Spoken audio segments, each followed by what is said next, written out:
keeping with the theme of like signal detection, um, walk me through how did you first get exposed to Tesla and why did it draw you in? If you can zero in on, there's Yeah. 1,000 companies, 1,000 stories, especially at that point in time. Um, there wasn't the proof in the pudding that we have now that Elon Musk was going to be able to execute in the way that he has in a field outside of software. Um, and so I know that you originally invested in 2012 or in 2013, December 2012. December 2012. Yeah, basically. And Yeah. so how much research did you put in before that, before you made an investment? And what was the original seed that kind of sucked you down the rabbit hole? Yeah. So the very first time I invested in Tesla was because um, I was getting interested in the stock market. And there were a couple articles that were saying, check out this new company that nobody has heard about that's going to change the future of automotive. And I saw the picture of the car. I was like, that looks sick. And then I'm like, ooh, it's only like 28 bucks or 30 bucks. I'm going to buy one or 10 or I think I had my initial Tesla investment was like So $1,000. is this before you even understood like market caps or any like Oh you just yeah. the price of the individual Yeah. share 30 was? bucks cheap. Let's go. It's super just stupid.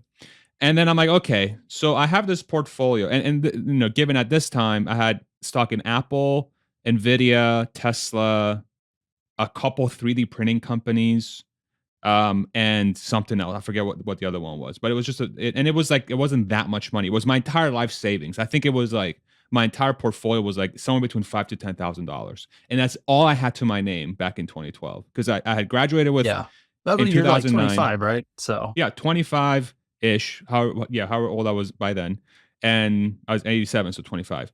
Um, the um, I had $10,000 to my name, basically no savings. All my savings were in the stock market. I had graduated from college in the Great Recession, and I finally had a job that was paying okay at that time. And I'm like, okay, I got to build wealth because I'm negative 100,000 net worth. I can't do this. I got to figure out how to do it.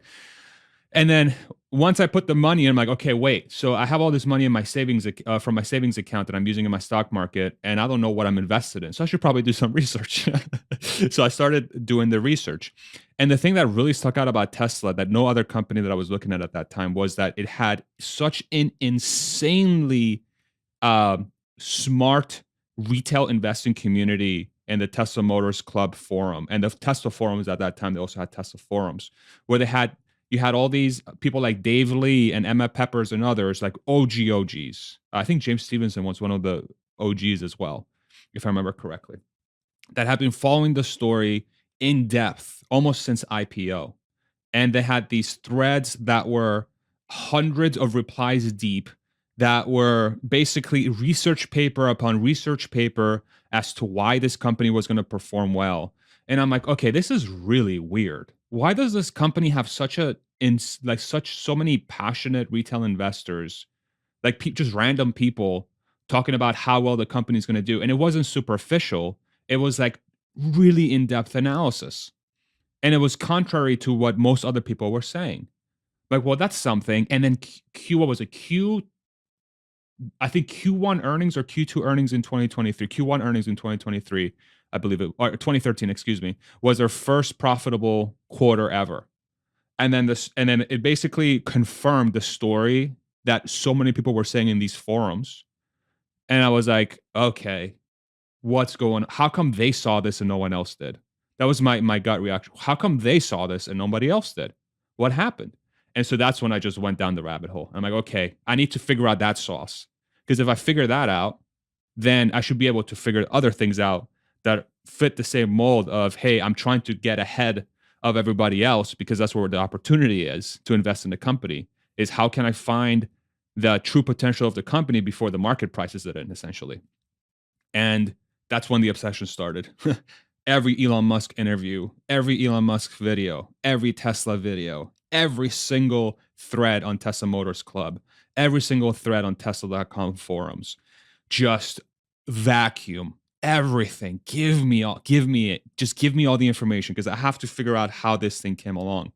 And then the more information I ingested, the more it became obvious to me that this was a once in a generation company because of a combination of the leader, the market, the approach, the talent, and the TAM. And so for me it was like, okay, so that seems like it's unbelievable. Just why wouldn't you invest in it, right? And at that time too, I'm still young, I'm still 36, but back then I was younger. And so in my head, I'm like if there is any risk whatsoever with the story, I would be a moron if I don't at least maximize my chances of really riding this train because I will have time to recoup if I lose. I'm 25, 26, 27, however old I was. I have time to recoup if I lose. And then the more time went on, the stronger the Tesla story got. They went from just the Model S becoming profitable to the Model S and the Model X, then the Model 3 being launched, autopilot, the Model Y, energy, solar, the bot, Gen 3, FSD.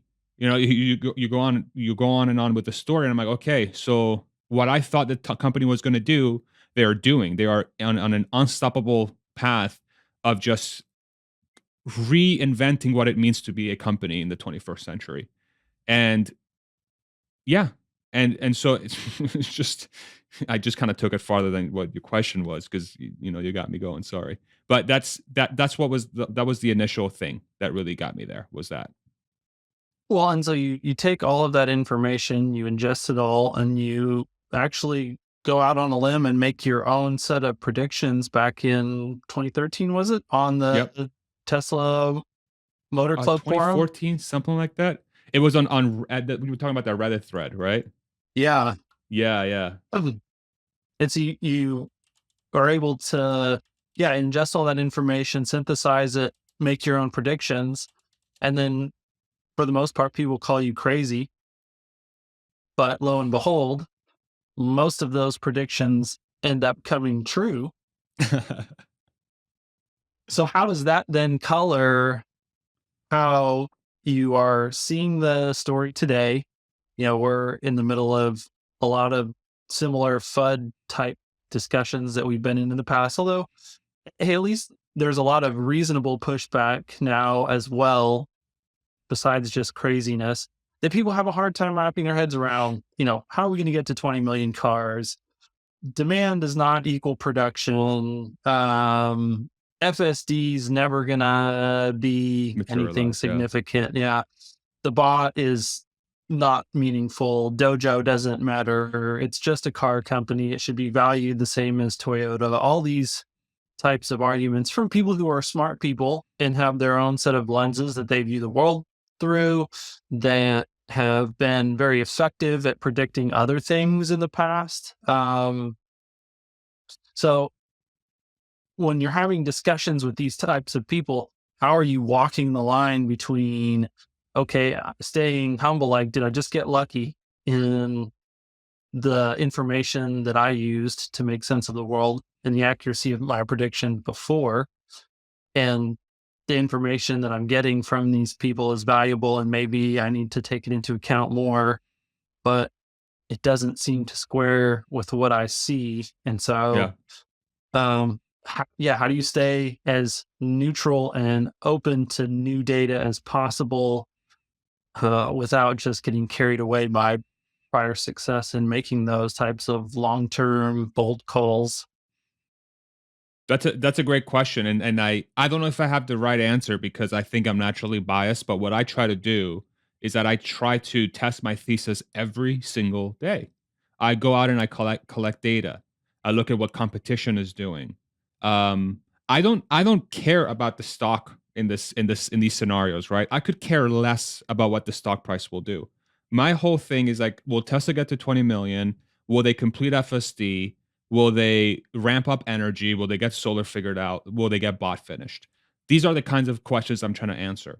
And so every single day I try to gather data that helps you understand that dynamic. And I feel like the longer the days go, the more data we have that the arguments that Tesla won't be able to reach those goals become weaker and weaker. That's my opinion based on the data that I'm gathering, right? And so if we take the latest information that we have right now, Tesla just did a price decrease in January of 2023. Their demand is at an all-time high. They're ramping Berlin and Austin. Meanwhile, the rest of the auto market, at the very least in the United States, is shrinking, which means that Tesla is taking significantly higher market share. And then if you look at their true direct competition and say a BYD, ever since the price decrease happened with Tesla in China, the BYD sales have gone down by 30-40%, while Tesla is going to have a record Q1. Okay. So there's another one. And then you look at companies like Ford, who have just announced their Ford Explorer today, that is an SUV just for the European market that is meant to replace their cheapest cars in Europe. They're going to sell a more expensive vehicle that is based on the Volkswagen ID platform that doesn't have a front trunk in 2023 as an SUV. So I look at that and I'm like, okay, I don't have to see anything else, in my opinion, that would tell me that we're not on the path to that. Okay. So, what are the things that would need to happen, in my opinion? The things that would need to happen is that Tesla sales go down year over year while they are increasing production and lowering prices. If that were to happen, then the other thesis becomes more correct. It means that, hey, there's actually competition coming, or there's not enough people here to buy those cars. But the opposite has been happening. There's more and more momentum. And I'm looking around and seeing, okay, are there companies in legacy auto